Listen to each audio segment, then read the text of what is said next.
ఓం శ్రీ గురుభ్యో నమః. శ్రీమన్మహాగణాధిపతయే నమః. తెలుగు ఋషి టీవీ ప్రేక్షక మాషులందరికి కూడా స్వాగతం. వారపాల కార్యక్రమాల్లో కర్కాటక రాశి వారి యొక్క ఫలితాలు 28 జూన్ 2026 4/7/2026 శనివారం వరకు కర్కాటక రాశి వారి యొక్క ఫలితాలు. కర్కాటక రాశి వారికి ఈ వారమంతా కూడా మిశ్రమ ఫలితాలు కనిపిస్తూ ఉన్నాయి. కుటుంబ బాధ్యతలు పెరిగిన సమయస్ఫూర్తితో వాటిని విజయవంతంగా నిర్వహించగలరు. ఆత్మవిశ్వాసంతో ముందుకు సాగితే మంచి అవకాశాలు లభిస్తాయి. ఉద్యోగస్తులకు కొత్త బాధ్యతలు వచ్చే అవకాశం ఉన్నది. కార్యాలయంలో సహోద్యోగులని సహకారం లభిస్తుంది. వ్యాపారులకు కొత్త పరిచయాల ద్వారా లాభాలు వచ్చే సూచనలు కనిపిస్తూ ఉన్నాయి. ముఖ్యమైన ఒప్పందాలు చేసేటప్పుడు పూర్తి పరిశీలన చేసుకొని చేయడం చాలా అవసరం. ఆదాయం నిలకడగా ఉంటుంది. ఆకస్మిక ఖర్చులు రావచ్చు కాబట్టి ఆర్థిక ప్రణాళిక చాలా అవసరము. పాత బాకీలలో కొంత మేరకు తిరిగి వచ్చే అవకాశం ఉన్నది.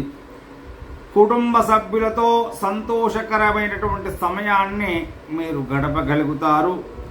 జీవిత భాగస్వామి సహకారం చక్కగా లభిస్తుంది. పెద్దల యొక్క ఆశీర్వాదం వల్ల శుభకార్యాలు అనుకూలంగా ఏర్పడతాయి. ప్రేమికుల మధ్య అపార్థాలు తొలగి అవకాశం ఉంది. వివాహ ప్రయత్నాలు క్రమంగా ముందుకు సాగుతాయి. మాటల్లో సమయం పాటించడం చాలా మంచిది. ఆరోగ్యపరంగా జీర్ణకోశ సంబంధిత సమస్యలు లేదా అలసట కలగవచ్చు. జాగ్రత్తగా ఉండడం మంచిది. తగినంత విశ్రాంతి, సమయానికి ఆహారం తీసుకోవడం చాలా అవసరం.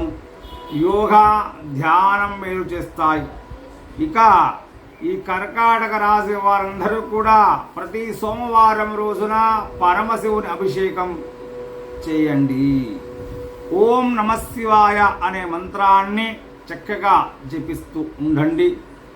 పాలు, బియ్యము లేదా తెల్లని వస్త్రాల్లో ఏదైనా దేవాలయంలో దానం చేయండి. చంద్రగ్రహానికి సంబంధించిన శాంతి కోసం శివాలయంలో దీపారాధన చేయడం చాలా శుభదాయకం. సాయంత్రం సమయంలో శివాలయంలో నువ్వుల నూనెతో దీపాన్ని వెలిగించినట్లయితే శుభదాయకంగా ఉంటుంది. ఈ వారం కర్కాటక రాశి వారందరికీ కూడా శుభరంగు తెలుపు, వెండి రంగు, శుభ సంఖ్య 2, శుభరోజు సోమవారం. మొత్తం మీదుగా ఈ వారం కర్కాటక రాశి వారికి కుటుంబం, ఉద్యోగం, ఆర్థిక విషయాల్లో క్రమంగా పురోగతి ఉంటుంది. ఓర్పు, సంయమనం పాటిస్తూ పరమశివుని యొక్క ఆరాధన చేసినట్లయితే మరింత అనుకూలంగా ఉండే అవకాశం ఉంటుంది. శుభం భూయా. శ్రీ గురుభ్యో నమః.